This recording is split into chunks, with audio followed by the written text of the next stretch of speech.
సమూయేలు గ్రంథము 1వ సమూయేలు గ్రంథము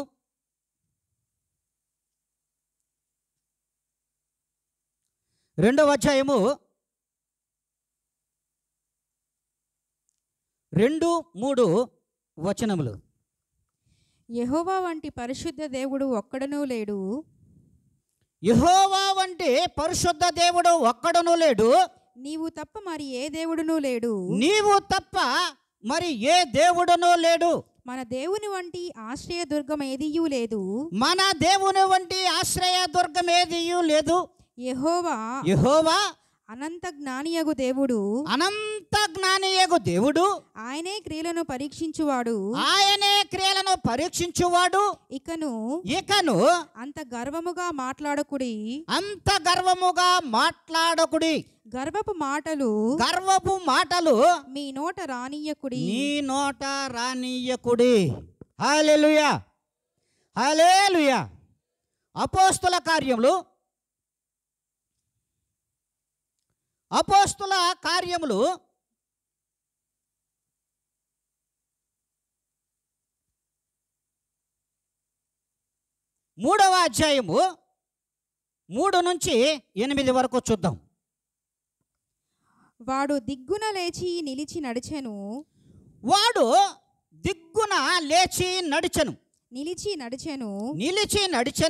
నడుచుచు గంతులు వేయుచు దేవుని స్తుతించుచు వారితో కూడా దేవాలయములోనికి వెళ్ళెను. ఇంకా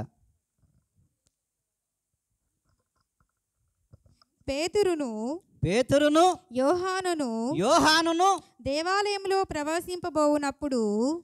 దేవాలయములోనికి ప్రవేశించబోవునప్పుడు వారు చూచి భిక్షమడుగగా పేతురును యోహానును వానిని తేరి చూచి మా తట్టు చూడమనిరి.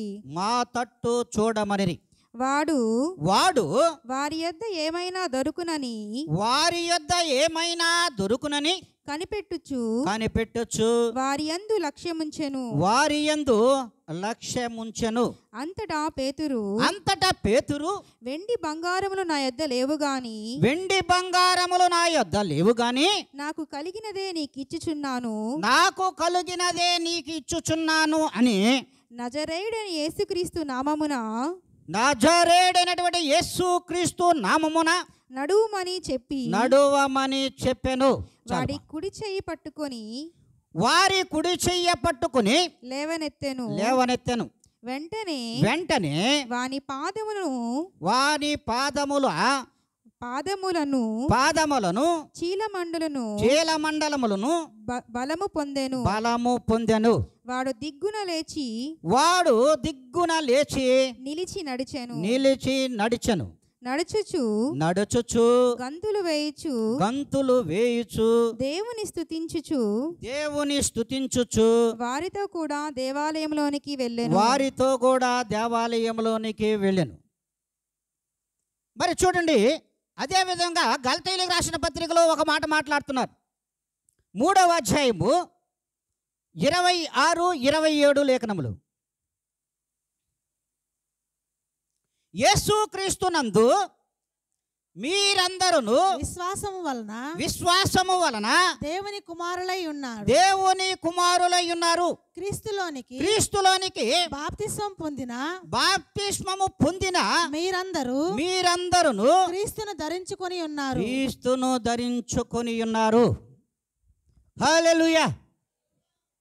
మరి ఈ దినమున దేవుడు మనందరితో మాట్లాడుతున్నాడు. మనము ఏమి కలిగి ఉండాలి? ఇది అంశం వర్తమానంలో చూద్దాం. అందరూ తలలు వంచండి, ఒక్క నిమిషం ప్రార్థనలో ఏకీభవించండి. మహాఘనమైన తండ్రి, మీ పాద పద్మములకు కోటాను కోట్ల కృతజ్ఞత స్తుతి స్తోత్రములు ఇదిగో నేను సంఘమును మీ పాదముల దగ్గర పెట్టి చెల్లించుకుంటూ ఉన్నాను. ప్రభా, మీ చిత్తమే తప్ప మా చిత్తము ఏది కూడా ఈ లోకంలో జరగదు కనుక ప్రభా, నన్ను మీ ఆధీనంలో ఉంచుకోండి. ఇదిగోనైనా నాలో మీరుండి నా నోటన మీ మాటలు ఉంచి మీ సిలువ చాటున నన్ను మరుగు చేసి మాతోనూ అందరితో మీరు మాట్లాడమని. ప్రభా, మీ పాదాల దగ్గర నన్ను నేను మిక్కిలిగా తగ్గించుకొని యేసుక్రీస్తు యొక్క గొప్ప ఘనమైనటువంటి నామంలో అడిగి వేడుకొని ప్రార్థిస్తున్నాను మా తండ్రి. ఆమెన్. హల్లెలూయా, హల్లెలూయా. మరి ఇప్పుడు మనము ఏమి కలిగి ఉండాలి? ఇప్పటివరకు ఏం కలిగి ఉన్నాం? ఏమి కలిగి ఉండాలి? మన భాషలో అయితే ఆస్తులు కలిగి ఉండాలి, అంతస్తులు కలిగి ఉండాలి, పేరు కలిగి ఉండాలి, పదవులు కలిగి ఉండాలి, పలుకుబడి కలిగి ఉండాలి ఈ లోకంలో. అంతే కదా? అవునా కదా? అవునా? మరి ఏమి కలిగి ఉండాలి?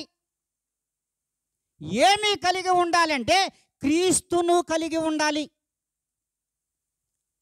క్రీస్తును ప్రతి విశ్వాసి కూడా కలిగి ఉండాలి. ప్రాముఖ్యంగా దేవుడు మాట్లాడుతున్నది ఏంటంటే, విశ్వాసులు ఏమి కలిగి ఉండాలంటే క్రీస్తును కలిగి ఉండాలి. క్రీస్తును మనము కలిగి ఉన్నామా? అదే ఇక్కడ చెప్తున్నాడు. పేతురు, యోహానులు శృంగారం అనే దేవాలయంలోకి ఎక్కిపోవచ్చుండగా మరి మెట్ల దగ్గర పుట్టుకతో నడవలేని ఒక వ్యక్తిని అక్కడికి వచ్చి కూర్చోబెట్టి ఉదయ సాయంకాలములో అతనికి అన్నం పెట్టి వారి కుటుంబ సభ్యులు సాయంకాలం అతను తీసుకుపోయేవారు. మరి పేతురు, యోహానులు ఆ యొక్క స్థలమునకు పరిశుద్ధ వస్త్రములతో వచ్చినప్పుడు వారి యొక్క ఏమో దొరుకుతుందనని అయ్యా అని ఆ యొక్క నడవలేని ఆ భిక్షగాడు అడిగాడు. అయ్యా, వెండి బంగారములు నా యొద్ద లేవు, కానీ నాకు కలిగి ఉన్న దానిని నీకు ఇచ్చుచున్నాను. హల్లెలూయా, హల్లెలూయా. ఏమి కలిగి ఉన్నారు వాళ్ళు? ఏమి కలిగి ఉన్నారు? క్రీస్తును కలిగి ఉన్నారు. యేసుక్రీస్తు యొక్క నామములో లేచి నడువుము అని చెయ్యి అందించి లేపారు. మరి మనం లేపుతున్నామా? మనం లేపుతున్నామా?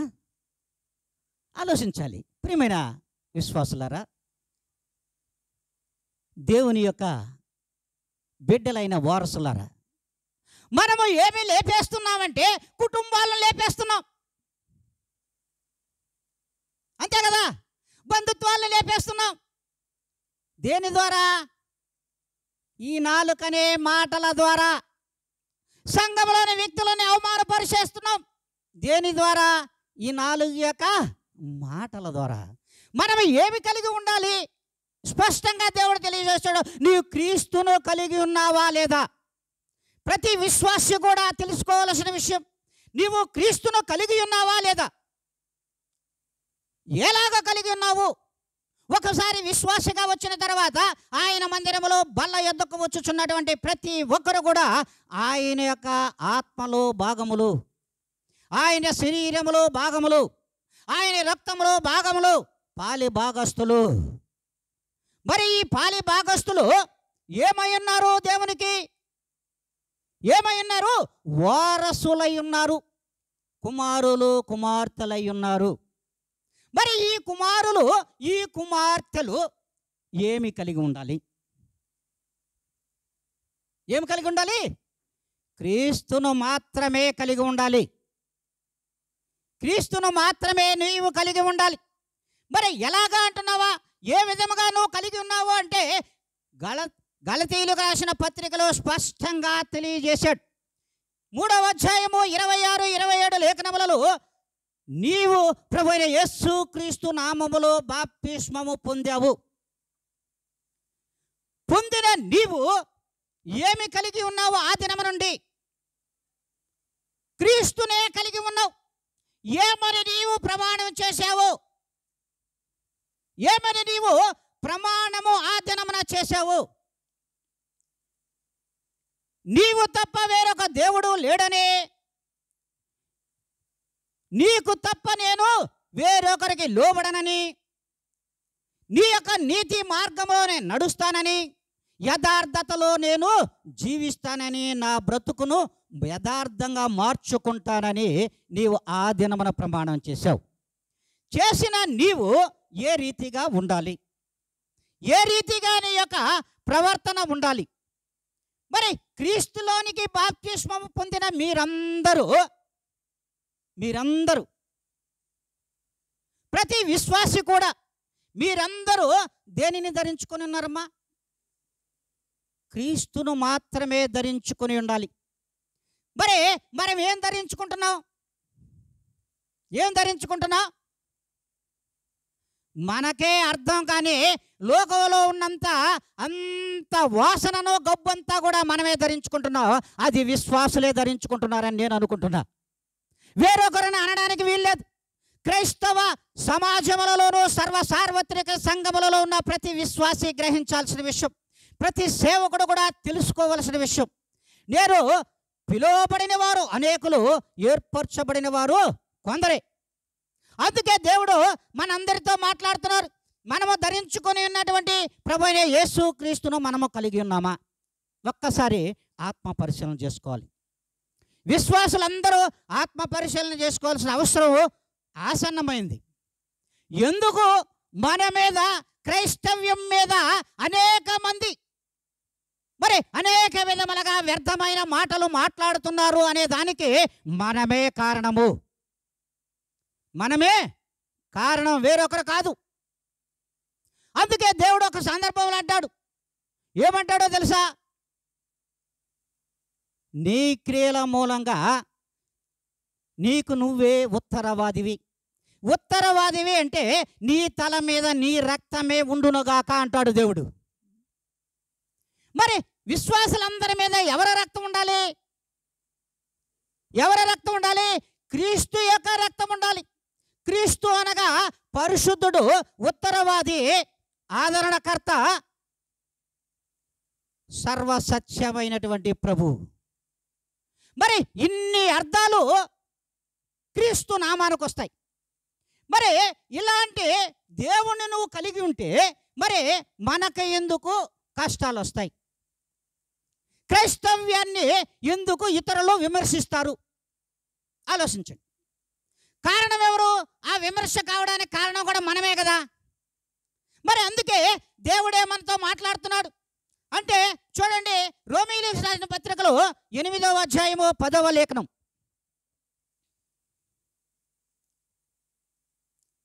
రోమీయులకు రాసిన పత్రిక 8వ అధ్యాయము 10వ లేఖనం. క్రీస్తు మీలోనున్న ఎడల మీ శరీరము పాపము విషయమై మృతమైనది కానీ మీ ఆత్మ నీతి విషయమై జీవము కలిగి ఉండును. స్పష్టంగా చెప్పాడు. మీ శరీరము మృతమైనదే, కానీ మీలో ఉన్న ఆత్మ మిమ్ములను జీవింపచేస్తూ ఉంది. కనుక మీరు జీవము కలిగిన వారు. అంటే క్రీస్తు సజీవుడు. ఆ సజీవుని యొక్క ఆత్మ మనలో ఉంది కనుక మనము నిత్య జీవము కలిగినటువంటి జనాంగము, పరిశుద్ధ జనాంగముగా పిలువబడుతున్నాం. అంతేనా? మరి ఏ వ్యక్తి అయినా సరే వీరు హల్లెలూయా అని అంటారు, వీరు దేవుని బిడ్డలు అని అంటారు. మరి దేవుని బిడ్డలు అనడవు, కొందరు హల్లెలూయా బ్యాచ్ అనడవు, కొందరు క్రైస్తవ బ్యాచ్ అనడవు. క్రైస్తవ్యాన్ని మనము ఏ రీతిగా మనము అర్థం చేసుకుంటున్నాం? మరి చెప్పకనే అన్య జనాంగము మిమ్మల్ని క్రైస్తవ బిడ్డలుగాను దేవుని బిడ్డలుగా అభివర్ణిస్తున్నారు. అవునా కదా? అవునన్నప్పుడు మరి దేవుని వారసులమైన మనము దేవుని యొక్క విధి విధానాలలో భాగస్థులం కాదా? కాదా? మరి దేవుని యొక్క మరి క్రియలలో మనం పాలి భాగస్థులం కాదా? మరి ఆయన రక్తమును తింటున్నాం, ఆయన రక్తమును త్రాగుచున్నాం, ఆయన శరీరమును కూడా మనం తీసుకుంటున్నామే. మరి అన్నపానములు నిజంగా పుచ్చుకుంటున్నటువంటి మనము మరి దేవునికి ఆయాసకరమైనటువంటి స్థితిలో ఎందుకు తీసుకొస్తున్నాం?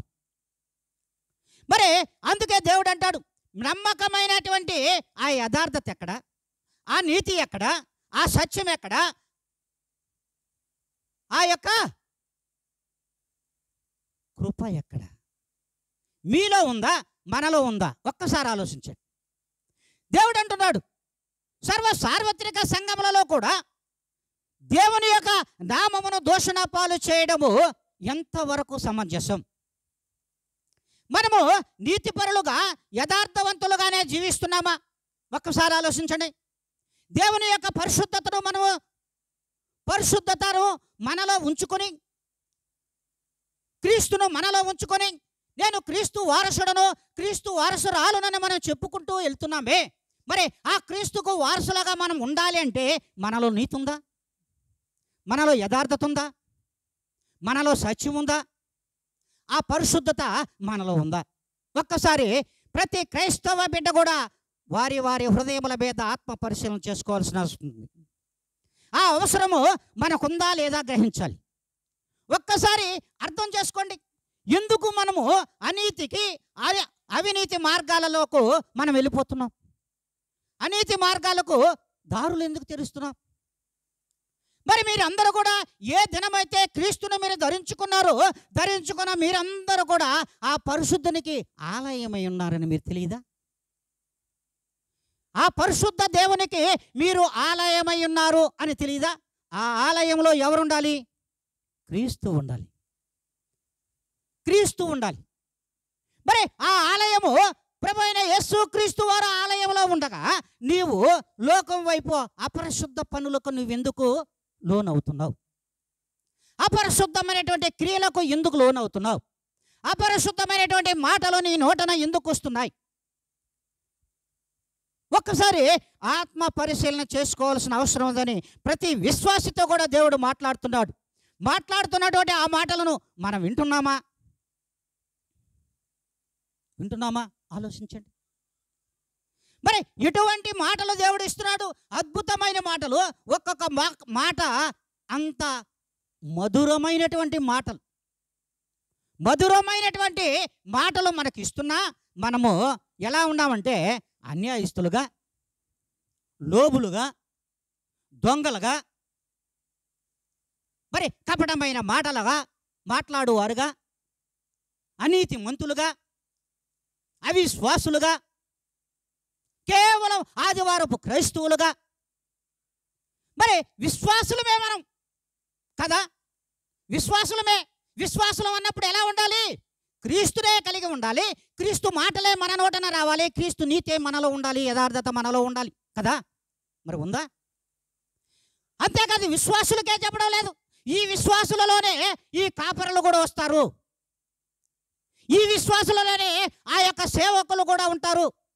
ఈ విశ్వాసులలోనే ఆ అంతర్జాతీయ ప్రసంగికులు కూడా ఉంటారు. మరి ఎంత నీతి ఉంది, ఎంత యథార్థత ఉంది? ఒక్కసారి ఆలోచించండి. మనము నీతిమంతులమే, ఆ నీతిమంతునికి వారసులమే. ఆ పరిశుద్ధుడు మన హృదయాలలో ఉన్నాడు. మరి క్రీస్తునే మనము కలిగి ఉన్నాము. క్రీస్తు పరిశుద్ధాత్మనే మనం ధరించుకుని ఉన్నాము. ఆ పరిశుద్ధాత్మను దేవుడు మనకి ఇవ్వలేదండి. మరి ఆ పరిశుద్ధాత్మ చేత మనం నింపబడి ఉండగా మనం ఇంకా మన లక్షణాలు ఎందుకు మారడం లేదు? మన గుణగణాలు ఎందుకు మారడం లేదు? ఎందుకు దేవుని యొక్క నామమును మనము దూషణ పాలు చేస్తూ ఉన్నాం?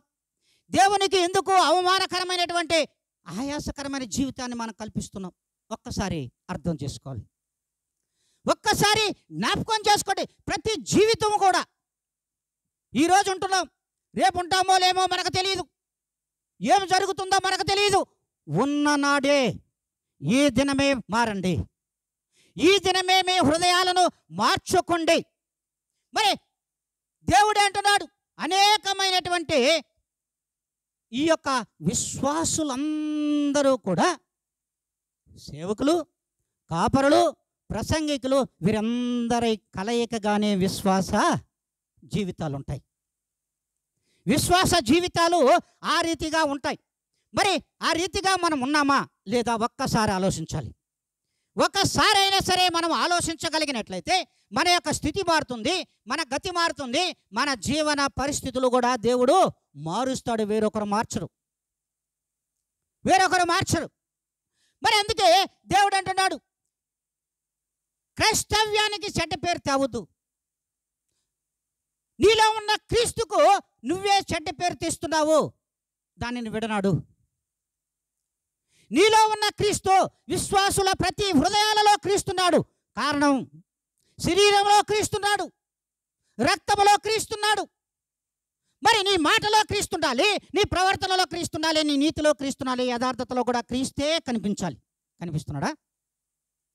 ప్రియమైన విశ్వాసులారా, ప్రియమైన దేవుని బిడ్డలారా, దేవుడు అంటున్నటువంటి మాట, మరి మన కలయిక అపరిశుద్ధంగా మారిపోయింది. ఈ లోకంలో ఎలా ఉందంటే విశ్వాసులు అనగానే అనేక మందికి ఎలా అబ్బా వీళ్ళ మాటలు చెప్పబ్బా, మందిరంలో ఉంటారు, బయటకు వచ్చి వీళ్ళ ప్రవర్తన చూడలేమా?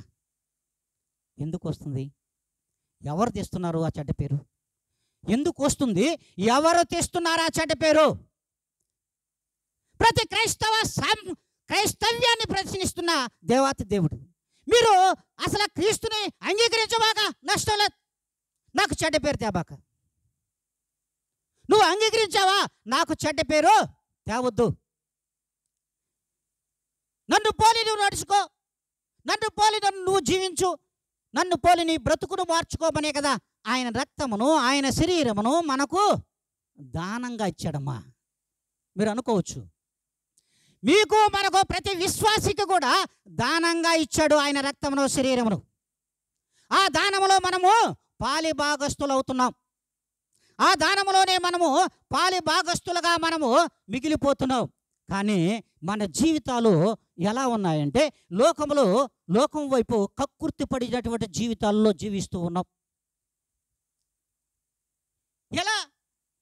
ఎలా చెప్పండి? కాసుల కోసం కక్కుర్తి పడిన జీవితాలు లేవా చెప్పండి? సార్వత్రిక సంఘములతో మాట్లాడే దేవుని మాటే, మీరు కాసుల కోసం కక్కుర్తి పడాలా? ప్రభువైన యేసుక్రీస్తు కోసం కక్కుర్తి పడాలా? ఏ కక్కుర్తి జీవితం నీకు కావాలి? యేసుక్రీస్తు కొరకు నువ్వు కక్కుర్తి పడగానే ఆయనలో జీవించగలిగితే నీకు పరలోక రాజ్యంలో కూడా ఆశీర్వాదంతో పాటు కూడా ఐశ్వర్యమును కూడా నీకు దాచిపెట్టి ఉన్నాడే. మరి లోకంలో కాసుల కోసం కక్కుర్తి పడితే ఇక్కడే నిన్ను కుక్కేస్తాడు.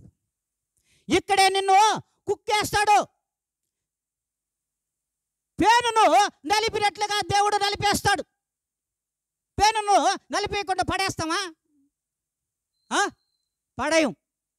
పేనును నలిపినట్టుగా నలిపేస్తాడు దేవుడు అంటున్నాడు. మరి అలాంటి జీవితం మనలో ఉందా? ఒక్కసారి పరిశీలన చేసుకోండి. దేవుని చేతిలో మనము నిర్దోషిగా ఉండాలా? దోషిగా నిలబడాలా?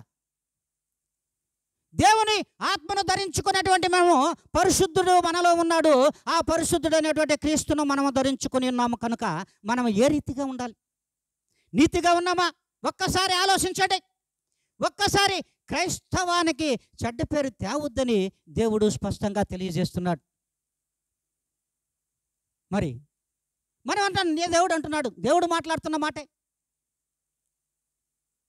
ప్రతి ఒక్కరు కూడా లంచం తీసుకోకుండా మొన్న ఓటీలా, హల్లెలూయా హల్లెలూయా, లంచం తీసుకోకుండా ఏ వ్యక్తి ఓటైనా క్రైస్తవ జీవితానికి ఇది మాయన మచ్చ. నీ నీతి ఎక్కడ? నీ విశ్వాసం ఎక్కడ? నీ కక్కుర్తి ఎక్కడ?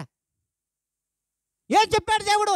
లంచము పుచ్చుకొనుట నేరము, అది పాపము కంటే మహా ఘోరమైనది, నరకములో నిన్ను తోస్తానని చెప్పాడే. మరి నీకు మాటలు గుర్తు రాలేదా? క్రైస్తవ జీవితాలకు గుర్తు రాలేదా? సంఘములకు గుర్తు రాలేదా? సేవకులకు గుర్తు రాలేదా? అంతర్జాతీయ ప్రసంగికులకు కూడా గుర్తు రాలేదా? ఏమి జీవితాలు? అసలు నువ్వు తీసుకున్న సొమ్ము ఎంత తెలుసా? 500 ఇస్తే 27 పైసలు ముష్టిని ముఖాన్ని వేశాడు. 1825 రోజులు 5 సంవత్సరాలకి 500 తీసుకుంటే ఎంత వేశాడు? 27 పైసలు. బయట ముష్టోళ్ళు తీసుకుంటున్నారా? విశ్వాసులతో మాట్లాడుతున్నాడు దేవుడు. క్రైస్తవ సమాజములతో మాట్లాడుతున్నాడు దేవుడు. నువ్వు 1000 రూపాయలు తీసుకుంటే ఎంత తీసుకున్నావో తెలుసా? నువ్వు 1000 రూపాయలు నువ్వు తీసుకున్నట్లయితే నువ్వు ఎంత తీసుకున్నావో నీకు తెలుసా? 54 పైసలు. హల్లెలూయా హల్లెలూయా. 54 పైసలకి ఆ ముష్టికి అమ్ముడుపోయావే. నీ యొక్క ఆత్మ మనస్సాక్షిని అమ్మేశావు, నా యేసు క్రీస్తుని అమ్మేశావు. నీ మనస్సాక్షిలో, నీ మనసులో ఎవరున్నారు? క్రీస్తును కలిగి ఉన్నావు. ఆ క్రీస్తును 54 పైసలకు అమ్మేశావు 1000 రూపాయలు తీసుకొని. 1825 రోజులకి క్యాలిక్యులేట్ చేస్తే పడేది ఎంత తెలుసా? 54 పైసలు 1000 రూపాయలు తీసుకుంటే. 1500 తీసుకుంటే ఎంతో తెలుసా? లెక్క ఇంటి క్యాలిక్యులేట్ చేసుకోండి. అది కూడా చెప్పమంట సేవకుడే చెప్పండి సార్ అంటవా? 82 పైసలు. 82 పైసలకి నీకు ఎరగడ్డిస్తున్నాడా? ఒక టమాటాను తీసుకోగలుగుతున్నావా?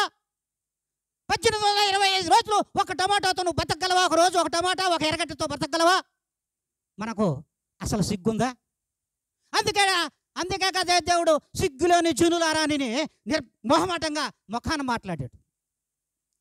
మరి 2000 తీసుకుంటే ఎంతో ఒక్కసారి చూసుకోండి. ₹1 నాట్ 95 పైసలు. ఇది జీవితమా? క్రైస్తవులకు ఇది తగునా? క్రైస్తవులకు తగునా? క్రైస్తవ సమాజములకు ఇది తగునా? సేవకులకు తగునా? ఎందుకు మీరు ఉన్నది ఉన్నట్లుగా వాక్యమును ప్రచురపరచలేదు? ఉన్నది ఉన్నట్లుగా వాక్యాన్ని ఎందుకు మీరు ప్రచురపరచడం లేదు? విశ్వాసులు కలిగి ఉండాల్సిందే క్రీస్తును కలిగి ఉన్నాం మనము. క్రీస్తు నీతిలో బ్రతకాలి. అనీతి మార్గాలకు మనం చోటు ఇవ్వకూడదని ఏ దినమైనా సరే సేవకులు చెప్పారా? ఏ దినమైనా సరే సేవకులు చెప్పారా? చెప్పలేదు. మనం అటు తీసుకున్నాం, ఇటు తీసుకున్నాం. అక్కో నువ్వు 2 ఓట్లు వేసుకో, నేను 2 ఓట్లు వేసుకుంటా. అసలు క్రైస్తవ విశ్వాసులకు నిజంగా కూడా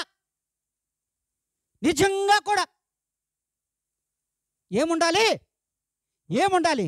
నీతి ఉండాలి, యథార్థత ఉండాలి. ఆ 2 లేవు. హల్లెలూయా, హల్లెలూయా అని చెప్పండి. చేతులు ఎత్తండి. హల్లెలూయా, హల్లెలూయా. మరి ఏ యథార్థతనైనా ఆలోచించండి అమ్మా. ఏ యథార్థతతో మనం జీవిస్తున్నాం? రూపాయి ఎతికిపోతే నీకు ఏమి ఇవ్వడం లేదే. మరి 1825 రోజులకి నీ మనస్సాక్షిని అంటే యేసు ప్రభువుని, నా యేసు ప్రభువును నువ్వు అమ్మేశావే.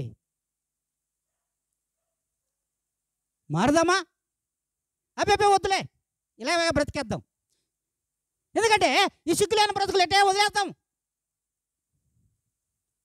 దేవుడు మాట్లాడుతున్నాడు. నేను అనుకోలే, కానీ దేవుడు ఇస్తున్నటువంటి మాట. క్రీస్తును నువ్వు కలిగి ఉన్నట్లయితే, ఆ నీతిమంతునికి నువ్వు వారసుడు అయితే, అజాతవంతుడికి నీవు కుమారుడు కుమార్తె అయితే, ప్రతి విశ్వాసి, ప్రతి క్రైస్తవ సమాజము కూడా మారవలసిన రోజు ఆసన్నమైనది. నీ నడక మార్చు.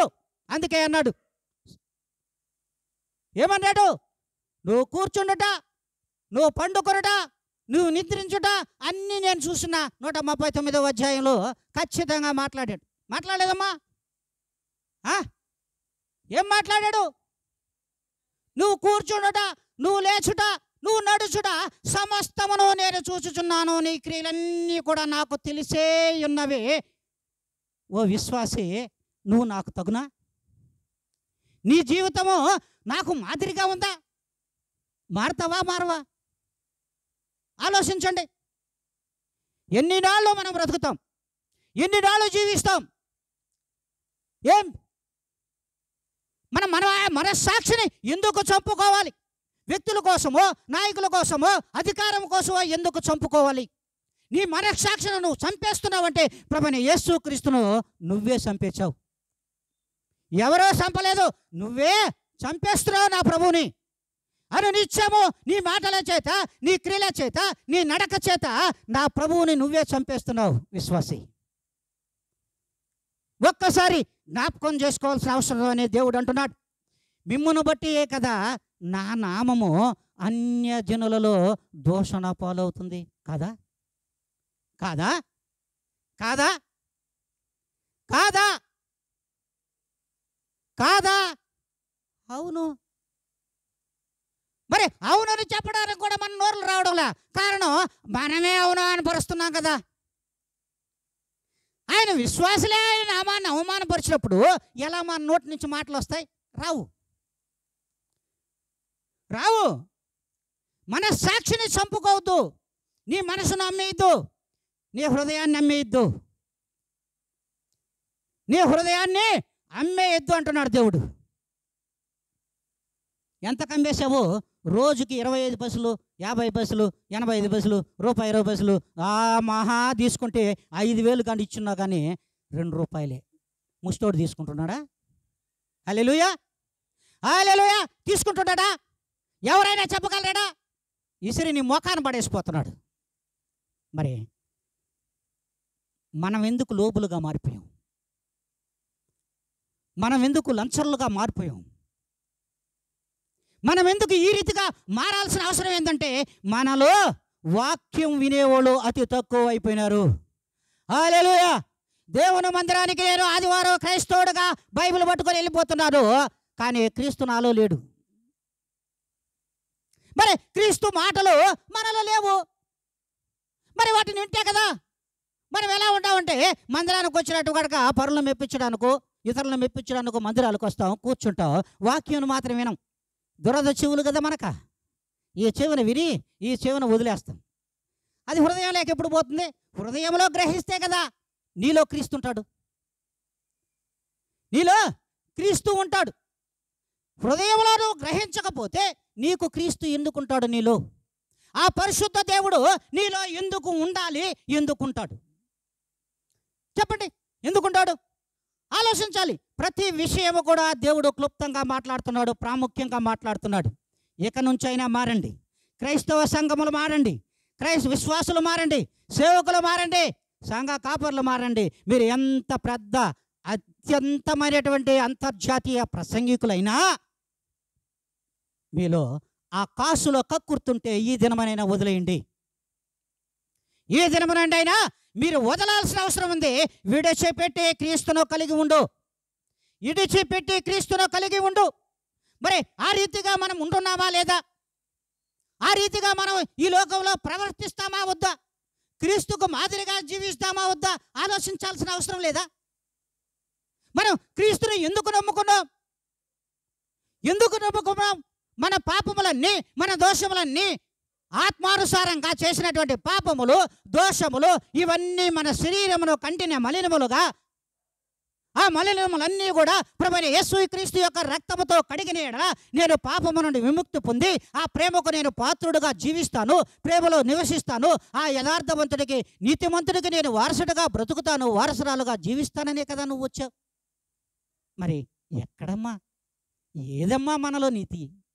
ఏదమ్మా మనలో యథార్థత? ఏదమ్మా మనలో క్రీస్తు పంచినటువంటి ప్రేమ? ఆలోచించండి అమ్మా, ఆలోచించండి. దేవుడు మాట్లాడుతున్నాడు. ఎడమే సేవకుడు కదా మాట్లాడేది. దేవుడు మాట్లాడుతున్నాడు. మాట వింటావో మరి దేవుడే మీ చెవుల్లో సీసాన్ని కూడా పోస్తాడు. ఏక వినబడవు, మాటలు వినబడవు, మాటలు వినబడవు, దండించడమే దేవుడు స్టార్ట్ చేస్తాడు. వినబడే రోజులు కూడా కరువైపోతున్నాయి. దేవుడే మరుగు చేస్తూ ఉన్నాడు వాటిని. కారణం, నా విశ్వాసుల యొక్క ఆత్మవిశ్వాసం ఎంత ఉంది? నా విశ్వాసులు ఎంత క్రీస్తును పోలి ఉన్నారు, క్రీస్తును కలిగి ఉన్నారు, ఎంత పరిశుద్ధులుగా జీవిస్తున్నారు అనేది దేవుడు చూస్తూ ఉన్నాడు. మరి ఆ రీతిగా మనం ఉందామా? ఆలోచించండి. ఆ రీతిగా మనం జీవిస్తామా? చెప్పండమ్మా, వద్దా? మనం అలా వదిలే సార్, ఇలానే ఉందాం పాస్టర్ గారు, వాక్యం అయితే ఉంటాం కానీ ఇదో ఈ చెవును వదిలేస్తాము, హృదయంలోకి తీసుకోవాలి. ఎందుకంటే క్రీస్తు లేడు కదా, మా హృదయంలో క్రీస్తు లేడు కదా, అందరం వదిలేస్తాం. ఇదే దేవుడు అడిగాడు? ఇదే ఇందుకోసమా దేవుడు నిన్ను పిలిచాడు? ఇందుకోసమా నిన్ను ఆయన రక్తంతో కడిగాడు? ఇందుకోసమేనా ఆయన బల్ల యొద్దకు వచ్చి అన్నపానములు పుచ్చుకోండిని ఆయన ఆహారాన్ని ఇస్తున్నాడు, ఆయన పానమును ఇస్తున్నాడు? ఇందుకునా? అయ్యా, నా పానమును నువ్వు భుజించు, నా బల్ల యొద్దకు వచ్చి అన్నపానములు భుజించి మరలా లోకం వైపు జల్సాగా తిరుగు, అనీతి మార్గంలో తిరుగు, అవిధేయమైనటువంటి క్రియలు ఎన్నో చేసుకో అని చెప్పాడు దేవుడు. ఏమ్మా, చెప్పాడా? చెప్పాడు అన్న వాళ్ళు గట్టిగా కొట్టండి, చప్పట్లు గట్టిగా కొట్టాలి. ఇప్పుడు కొట్టండి. చెప్పలేదు అన్నవాళ్ళు దానికి కట్టుబడి ఉంటామన్న వాళ్ళే.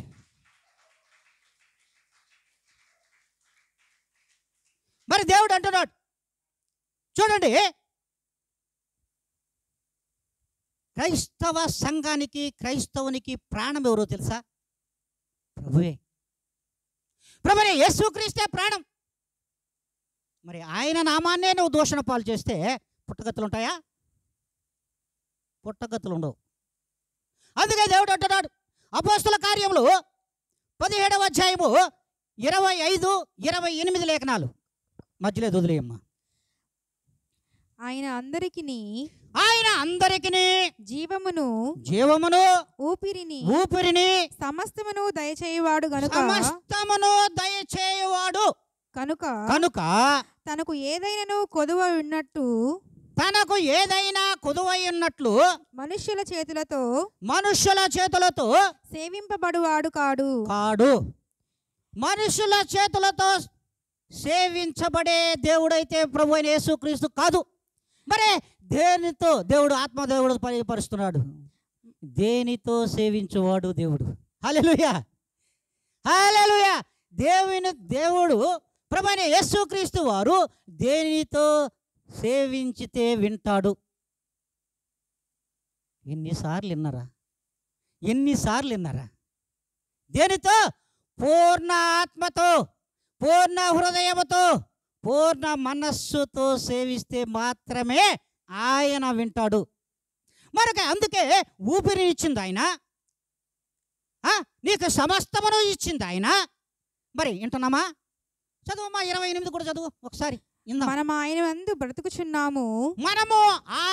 యందు బ్రతుకుచున్నాము, చలించుచున్నాము, ఉనికిని కలిగి ఉన్నాము. అటువలే మనము ఆయన సంతానమని మీ కవీశ్వరులలో కొందరు చెప్పుచున్నారు.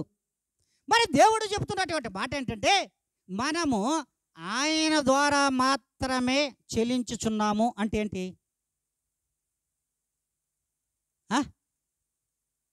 చలనం లేనిది మృతదేహం. చలనం మనలో ఉంది, చెలించుచున్నాము. మనం తిరుగుతున్నాము, మాట్లాడుతున్నాము, అన్నీ చేస్తున్నాము. మనల్ని సూదితో కుట్టినా కూడా నొప్పి తెలుస్తుంది, సస్తే నొప్పి తెలియదు కదా. మరి నువ్వు చెల్లించుచున్నావంటే ప్రతి విషయంలో కూడా ప్రభువుకు మాదిరిగా చెల్లించాలి, కానీ ప్రభువు జీవమును కలిగిన చెల్లించాలి, కానీ ఆయన ఊపిరి నీకు ఇచ్చినందువల్ల నువ్వు చెల్లించాలి, కానీ వేరే విధంగా అడవిలోతుందమ్మా కాదు. మరి అందుకే ఆయన సమస్తమును ఆయన ఇచ్చినాడు. మరి సమస్త విధములుగా మనమును చెల్లింప చేస్తున్నాడు. అందుకే నీ నడక నాకు తెలుసు, నీ పడక నాకు తెలుసు, నీ మాట నాకు తెలుసు, సమస్తము నాకు తెలుసు. నువ్వు తలంపు పుట్టక మునిపే ఆ మాటను నేను ఎరిగి ఉన్నానమ్మా. హల్లెలూయా, ఆ మాటను నేను ఎరిగి ఉన్నాను. మరి నువ్వు ఎరిగినావా దేవుని మాటలు?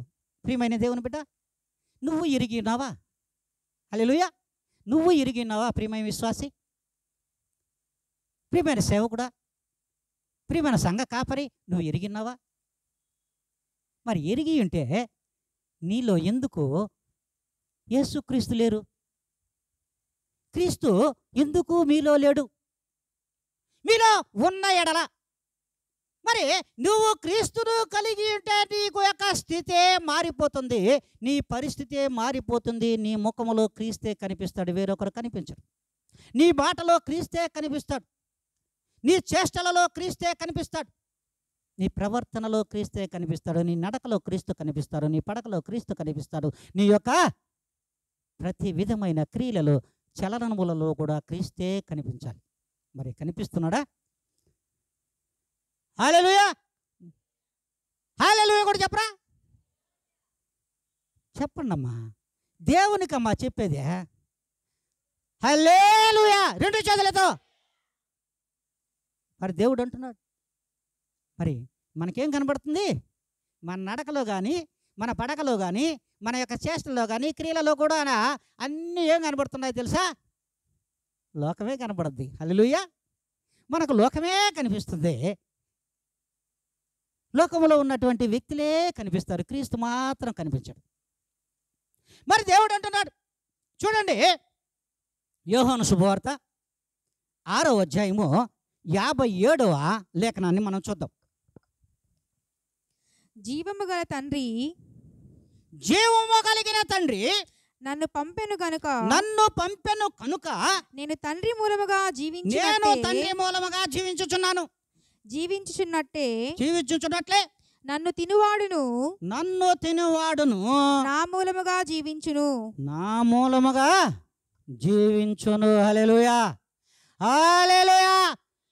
మరి ఎవరి మూలంగా మనం జీవిస్తున్నాము? ఇప్పుడు చెప్పండి, మనము ఎవరి మూలంగా? ప్రతి విశ్వాసి జీవించుచున్నాడు, క్రీస్తు మూలముగా జీవించుచున్నాడు. ఎందుకంటే క్రీస్తు యొక్క శరీరమును, ఆయన రక్తమును అన్నపానములుగా మనము తింటున్నాము, త్రాగుతున్నాము కనుకనే క్రీస్తు మూలముగా జీవించుచున్నాము. జీవించుచున్నది నేను కాదు, నా క్రీస్తే అని పౌలు గారు అంటారు. హల్లెలూయా. మరి ఆ రీతిగా మనం ఉన్నామా? చెప్పండమ్మా, ఉన్నామా? ఎక్కడ సార్ ఉంటామో? భలే ఒళ్ళే. ఎక్కడ సార్ ఉంటామో? మందిరంలో మాత్రమే ఉంటామో? బయటికి వెళ్ళిన తర్వాత అబ్బబ్బబ్బ మా దారులు వేరులే సార్. పాస్టర్ గారు మా దారులన్నీ వేరే. మరి క్రీస్తు ఎలా ఉంటాడు మీ దారిలో? మీలో క్రీస్తు ఎలా ఉంటాడు? మరి దేవుడే మాట్లాడుతున్నటువంటి మాట, దేవుడే చెప్తున్నటువంటి మాట, మరి ఆ విధంగా మనం ఉంటున్నామా? ఆలోచించండి, ఆలోచించండి. మీరు దేవుడు ఎంత స్పష్టంగా తెలియచేసినా కూడా మనము అస్పష్టంగానే వింటాం, స్పష్టంగా వినం. ఎందుకంటే మన తలంపులే డిఫరెంట్, అంతే కదా? మన తలంపులే డిఫరెంట్. విశ్వాసుల తలంపులే ఇంకా క్వైట్ డిఫరెంట్ అబ్బా, నిజంగా చాలా క్వైట్ డిఫరెంట్. సేవకులు ఇంకా కాపర్లు అయితే ఉన్నారు, అమ్మో ప్రసంగికులు కూడా ఉన్నారు, వీళ్ళ అయితే ఇంకా క్వైట్ డిఫరెంట్. ఆలోచనకి ప్రభువుకే అర్థం కావడాలే, అందుకే వీళ్ళని ఏం చేయాలంటే పిచ్చోళ్ళుగా మార్చేస్తూ ఉన్నాడు. పిచ్చోళ్ళుగా కూడా కొంతమంది మారిపోతున్నారు, మారిపోతారు కూడా 100% అది. ఎందుకంటే దేవుడు వాక్యమును ఉన్నట్లుగా బోధించగా వారు విశ్వాసులను మార్చకపోగా వారిని అనీతి మార్గాలలో, అవిధేయత మార్గాలలో నడిపించేటటువంటి ప్రసంగికులు, కాపరులు, సంఘ సేవకులు ఏమవ్వాలి? ఇంకా ఏం చేస్తాడు? వాళ్ళని వదిలేస్తాడా? వదలడమ్మా, వదలడు. అందుకే దేవుడే స్పష్టంగా మాట్లాడుతున్నాడు. చూడండి, యోహాను సువార్తలో 6వ అధ్యాయము 55వ లేఖనం. నా శరీరము నిజమైన ఆహారమును, నా రక్తము నిజమైన పానమునై ఉన్నది. అమ్మా, ప్రభువైన యేసుక్రీస్తు యొక్క శరీరమే నిజమైన ఆహారము,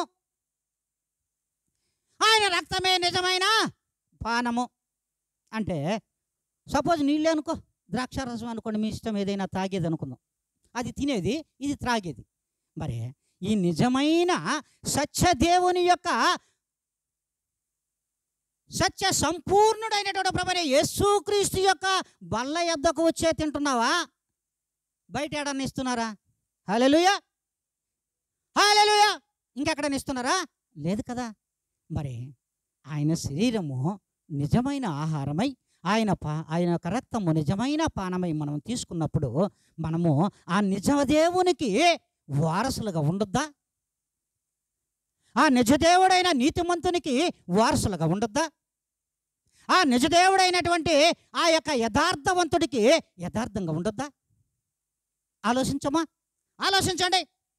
మీరు ఆలోచించి ఒక నిర్ణయానికి రండి. ఈ దినమైన ఏ దినమైతే నీ మనస్సాక్షిని నువ్వు అమ్మేస్తావో, నా ప్రభువును అమ్మేసినట్లే, నా ప్రభువును కూడా నువ్వు అమ్మేసినట్లే. కావాలంటే చూడండి, మరి ఇక్కడ అద్భుతమైనటువంటి ఒక లేఖనం అయితే దేవుడు చూపిస్తాడు. మీకు మాటలతోనే చెప్తా, లేఖనం అవసరంలే. నయమాన్ ఉన్నాడు, ఆయన కుష్టి వ్యాధి ఉంది. ఎక్కడికి పోమన్నాడు? ఎలీషా దగ్గరకు పోన్నాడు. మరి అనేకమైన కోట్ల ధనము, ఐశ్వర్యము అన్నీ తీసుకొని బయలుదేరాడు మరోడు. ఎవరు? నయమాన్. మరి బయలుదేరి అక్కడికి వెళ్ళిన తర్వాత, ఓ అబ్బో, ఇంత చిన్నది మా దేశంలో లేదా, ఏడే మునిగితే వస్తారా అని అనుకున్నారు. మరి యోర్దానులో మునిగి లేయగానే ఆయన కుష్ఠరోగం పోయింది. సరే, ఇతను తెచ్చిన మడులు, మైనక్యాలు, ఐశ్వర్యం అంతా కూడా ముందే వెంట పెట్టుకొని వస్తున్నాడు ఆయన వెనక. ఎందుకంటే ఎవరు నా కుష్ఠరోగాన్ని తీసేస్తారో వాళ్ళకి ఎన్ని ఇచ్చేయాలి. ఆయన తలంపు అంతే. మరి ఇక్కడ ఎలీషా ఏం చెప్పాడు? అరే బాబు, నేను క్రీస్తును కలిగి ఉన్నా, నాకు క్రీస్తే ఐశ్వర్యము, నాకు వేరొకటి అవసరం లేదు నీ నుండి, నువ్వు తెచ్చినవు నువ్వే తీసుకో, అంతేనా? మరి ఎలీషా దగ్గర ఉన్న గెహాజీకి లోటైన ఉన్నిందా? హల్లెలూయా, హల్లెలూయా. బాగా వినాలి. ఏ లోటైనా ఉన్నదా? ఎలీషా దగ్గర మరి శిష్యరేఖము చేస్తున్నటువంటి ఆ గెహాజాకి ఏ లోటైనా ఎప్పుడైనా ఎలీషా ద్వారా కలిగిందా, దేవుని ద్వారా కలిగిందా? చెప్పండి. లేదు. సర్వము ఇంటికి సమకూర్చబడుతున్నాయి, అన్నీ ఉన్నాయి, ఇంట్లో అన్నీ ఉన్నాయి, ఒంట్లో అన్నీ ఉన్నాయి. ఈ ఒంట్లో కూడా క్రీస్తును కలిగి ఉన్నాడు అనుకుందాం. మరి నయమాను తిరిగి వెళ్ళాడు. మన గెహాజీ ఏం చేశాడు? అయ్యా అయ్యా ఇప్పుడే ఇదిగో ఇటు పోయేస్తానన్నాడు. హల్లెలూయా. మరి ఏం చేశాడు? అయ్యా నయమాను కాడికి పరిగెత్తాడు. అయ్యా నయమాను నయమాను నయమాను నయమాను, మరి ఈడ కూడా పిలుస్తున్నాడు. ఆపురా ఆపురా అని ఆపాడు. ఏం చేశాడు? అయ్యా మా యొక్క సేవకులు ఎలీషా గారు ఇదిగో ఇవన్నీ నాకు ఇచ్చి పొమ్మన్నాడు, నన్ను పంపించాడు కదా. మరి శిష్యుడు చెప్తున్నాడా? నయమని వినాలి కదా. మరి ఆ రోజుల్లో ఫోన్లు లేవులే. ఈరోజు అయితే వెంటనే ఫోన్, హలో మా వాడు వచ్చాడా, వస్తే డబ్బులు ఇచ్చి పంపించు. ఆ రోజుల్లో ఫోన్లు లేవు కదా. ఆ రోజుల్లో ఫోన్లు లేవు కాబట్టి దేవుడు ఏం చేశాడు? ఆయన ఏం చేశాడు? నయమాను మొత్తము మొత్తం ఇచ్చి, ఏమి బండి మీద ఒక అనా కాసా కూడా వద్దు, కాసు కూడా ఇవ్వకుండా మొత్తం ఇచ్చేయి అన్నాడు. మొత్తం ఇచ్చేసాడు. మొత్తం ఇంట్లో పేరు చేసుకుని మనోడు గెహాజీ ఏమీ తెలియనట్లుగా ఎక్కడికి వచ్చాడు? ఎలీషా దగ్గరకు వచ్చాడు. ఎలీషా చెప్పాడు, హలో గెహాజీ గారు ఎక్కడికి వెళ్ళావు నువ్వు? ఇప్పుడే కొంచెం పని ఉండి ఇలా వెళ్ళానయ్యా, కొంచెం కడుపులో ఒక రవ్వ ఇబ్బంది కలిగితే పోయానయ్యా. అరే పిచ్చోడా, నీతో నా ఆత్మ రాలేదా? నా క్రీస్తు నిన్ను వెంబడించలేదా? నా క్రీస్తు నిన్ను వెంబడించలేదా? ఎందుకు అబద్ధం చెప్పుచున్నావు? ఇదిగో గెహాజీ నయమాని విడిచిపెట్టినటువంటి ఆ కుష్ఠు రోగం అంతా నీ వంశములు వచ్చునుగాక. హల్లెలూయా, హల్లెలూయా. మరి ఈ దినము మీ మనస్సాక్షిని అమ్మేసినటువంటి మీరందరూ, క్రీస్తుని అమ్మేసిన మీరందరికీ ఏమి రావాలి? కుష్టి కావాలా? ముష్టి కావాలా? హల్లెలూయా, హల్లెలూయా. కుష్టు వ్యాధి కావాలా? ముష్టి కావాలా? ఆలోచించండి. అయ్యా మేము కుష్టి రోగంతో ముష్టి వాళ్ళగా బ్రతికేస్తామని అనుకుంటున్నారా? హల్లెలూయా. కుష్టి రోగంతో ముష్టి వాళ్ళగా బ్రతికేస్తాం. మేము 20 పైసలు 30 పైసలు 40 పైసలు కమ్ముడు పోయాం రోజు వారి కూలిగా. కాబట్టి ముష్టోళ్ళుగా బతికేస్తాం, కుష్టి రోగం తగిలించుకొని అనుకుంటామా? హల్లెలూయా, హల్లెలూయా. మరి ఏ రీతిగా బ్రతుకుతాం? ఇక మీదట కుష్టి రోగం తగిలించుకొని ముష్టోళ్ళుగా బ్రతుకుతామా? విశ్వాసలము నిజమైన క్రీస్తుకు వారసులం, క్రీస్తులో కలిగినటువంటి క్రీస్తు ధనం నేను అని బ్రతుకుతావా? నిర్ణయం ఇది. ఏ దినమనే నిర్ణయం తీసుకోండి. క్రైస్తవ సంఘములలో ఉన్నట్లుగా బోధించకపోవడం క్రైస్తవులకు, విశ్వాసుల పట్ల వారు అనేకమైన అన్యాయాలు చేస్తున్నారు. సేవకులు తప్పు. సేవకుడా మారు, ప్రసంగికుడా మారు, కాపరి మారు. ఏ రీతిలో నీ విశ్వాసం ఉంచాలనుకున్నావు? కుష్టి వ్యాధికి బానిసలుగా తయారు చేయాలనుకున్నావా? ముష్టి వ్యాధికి బానిసలుగా తయారు చేయాలనుకున్నావా? ఆలోచించు. అందుకే ప్రతి విశ్వాసి కూడా ఈ దినం నుండి ఒక నిర్ణయం తీసుకోండి. నువ్వేమి కలిగి ఉన్నావు? క్రీస్తును కలిగి ఉన్నా నేను, క్రీస్తునికి నేను వారసుడను, క్రీస్తు కుమారుడను నేను. మరి ఏ రీతిగా బ్రతుకుతామా బుద్ధ? మరి ఏ రీతిగా బ్రతుకుతాం? ఆలోచించండి, ఆలోచించడమ్మా. క్రీస్తుకు వారసులుగా, ఐశ్వర్యవంతులుగా, ఆ పరిశుద్ధాత్మ దేవుడు, యథార్థమైన దేవుడు, సత్య స్వరూపమైన దేవుడు, నీతిమంతుడైన ప్రభువైన యేసు క్రీస్తుకు వారసులుగా క్రీస్తును మనము కలిగి ఈ లోకంలో జీవించడానికి అనునిత్యము తాపత్రయపడవలసిన మనము లోకములో కక్కుర్తి కూటు కోసము, కక్కుర్తి ధనము కోసమో వేపర్లాడుతూ బ్రతకడం ఎంతవరకు న్యాయమో? విశ్వాసులకు ఇది తగునా? దేవుడు అంటున్నాడు, విశ్వాసులకు ఇది తగునా? ఆలోచించండి. గట్టిగా తగుదునమ్మా అని పొలోని పరిగిస్తేస్తున్నావు, తగుదునయ్యా అని. ఏం బ్రతకలామా? రూపాయి నువ్వు సంపాదించుకోవడం లేదా? అనీతి మార్గంలో సంపాదిస్తేనే ధనమా? నా నీతిమంతుడైన ప్రభుని యేసుక్రీస్తును ధరించుకున్నటువంటి నేను ఐశ్వర్యవంతుడును కనుక నా దేవుడు ఐశ్వర్యతుడని చెప్తున్నావే, మరి నీకెందుకు కకృతి బుద్ధి? ఆలోచించండి. నా దేవుడు ఐశ్వర్యవంతుడని అనే సంఘములలో అనేక మంది సేవకులు ప్రకటించుచున్నారే. ప్రకటించుచున్న నీవు, నీ ప్రకటన ఏమైంది? నీ వర్తమానము ఏమైంది? నువ్వే మంట కలిపేసావే. నువ్వే నా క్రీస్తును మంట కలిపేస్తున్నావే. నిన్ను నా క్రీస్తు మంట కలపడా? ఖచ్చితంగా కలుపుతాడు. కనుకే అంటున్నాడు, నేను జీవించుచున్నది నేను కాదు, నాలో ఉన్న క్రీస్తు నడిపించుచున్నది నేను కాదు, నాలో ఉన్న క్రీస్తు నన్ను నడిపించుచున్నాడు. నేను నడుస్తున్నా, మాట్లాడుచున్నది కూడా నేను కాదు, నా క్రీస్తు మాత్రమే. నా క్రీస్తు మాటలు నాలో నుండి ఆయన మాట్లాడుతున్నాడే కానీ వేరొక మాటలు కాదివి. పరిశుద్ధ గ్రంథంలో ప్రతి లేఖనము కూడా లిఖింపబడిందే చెప్పాను నేను. ఎతకండి, చెప్పిన ప్రతి వచనము కూడా మీకు పరిశుద్ధ గ్రంథంలో కనబడుతుంది. పరిశుద్ధ గ్రంథంలో కనబడుతుంది. మరి ఏ రీతిగా ఇక మీదటైనా మనం బ్రతుకుతాం? మరి ప్రభు నామాన్ని దూషణ పాలు చేస్తూ బ్రతుకుదామా? ప్రభువు నామాన్ని గణపరుస్తూ బ్రతుకుదామా? ఆలోచించండి. నాటి చేసినటువంటి తప్పులు మరలా మనం చేయకుండా ఇక మీదటైనా స్థిరం. నా సంఘంలో ఉన్న ఏ వ్యక్తి కూడా కక్కుర్తి పడడు, అనీతి మార్గములో పయనించడు. యథార్థమైన జీవితాలు నా యొక్క సంఘములో ప్రతి బిడ్డకి ఉండాలని దేవాతి దేవుడు ఈ దినమున మీతో, నాతో, మనందరితో మాట్లాడుతున్నాడమ్మా. మరి మాట్లాడుతున్నటువంటి మాటలు మనం విందామా? లేదు, వదిలేద్దామా? ఆలోచించండి. మనం ఎందుకోసమైతే ఆయన మందిరంలోకి ప్రవేశించామో, ఎందుకోసమైతే ఆ మందిరంలో జీవిస్తున్నామో, ఆ మందిరంలో ఒక్క దినము కడుపుట 1000 దినముల కంటే శ్రేష్టమని దేవుడు అన్నాడు కదా. ఆ నీతిమంతునికి మాదిరిగా ఉంటే కదా నీకు 1000 దినాలు ఇస్తాడు దేవుడు. ఆ నీతిమంతునికి, యథార్థవంతుడికి మాదిరిగా జీవిస్తే కదా నీకు 1000 దినాలు దేవుడు ఇస్తాడు. మరి ఒక్క దినము కోసం నువ్వు కక్కుర్తి పడుతున్నావే, మరి 1000 దినాలు నువ్వు కోల్పోతున్నావే ప్రియ విశ్వాసి. ఇది నీకు న్యాయమా?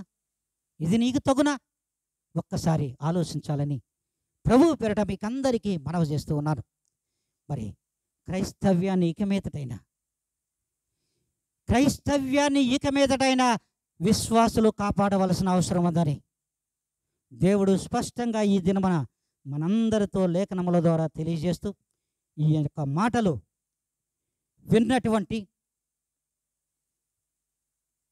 విన్నటువంటి గ్రహించినటువంటి వారిలో 100కు 1000 రెట్లుగా ఫలించునుగాక. ఆమెన్. అందరం లేచి నిలబడదాం.